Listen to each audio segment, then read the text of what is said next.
검찰의 전격적인 압수수색에 정치권의 반응은 엇갈렸습니다.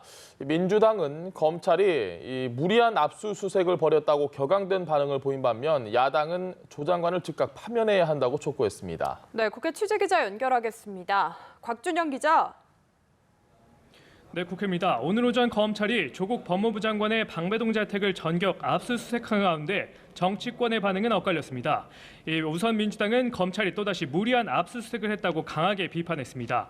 홍익표 수석 대변인은 정론관 브리핑을 통해 최순실, 박근혜 국정농단 수사팀보다 더 많은 특수부 인력을 투입한 검찰이 별다른 혐의점을 찾지 못하고도 무리하게 압수수색을 했다고 지적했습니다. 이어 무리한 별건 수사와 수사 정보 유출 등 과거의 잘못된 행태를 반복하고 있는지 되돌아보라고 비판했습니다.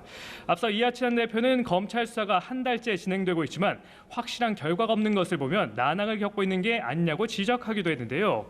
그러면서 수사 관행상 가장 나쁜 게 먼지털이식 수사, 별건 수사라고 비판하며 검찰을 향해 개혁을 막기 위한 수사가 아니라 진실을 밝히기 위한 수사를 하라고 촉구했습니다. 반면 한국당 황교안 대표는 조국 장관을 둘러싼 국민의 분노와 국가의 혼란이 임계점을 넘었다며 조 장관 부부가 구속을 면하기 어려운 상황이라고 밝혔습니다. 또 검찰이 원칙대로 수사를 진행하는 중이라고 생각한다면서 문 대통령과 조 장관의 자녀, 자신과 나경원 대표의 자녀 모두를 특검을 통해 조사하자고도 촉구했습니다.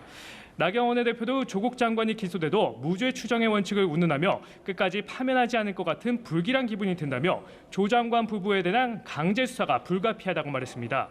바른미래당 손학규 대표는 장관 집을 검찰이 압수수색했는데 어떻게 그 장관이 검찰을 지휘하겠느냐며 조 장관 임명 철회를 재차 촉구했습니다. 네, 문재인 대통령은 유엔 총회와 한미 정상회담 참석자 뉴욕 방문길에 올랐는데요. 이를 두고 여야의 메시지가 나온 게 있습니까? 네, 민주당 이해찬 대표는 이번 문재인 대통령의 유엔 총회 참석과 한미 정상회담 등을 두고 굳건한 한미 동맹과 우리나라의 위상을 보여주는 일정이라고 평가했습니다. 이어 북미 비핵화 실무 협상이 현실화하기 위해선 우리의 역할이 중요하다며 한미 정상이 북미 비핵화 협상과 관련한 의견을 교환할 것을 기대한다고 밝혔습니다.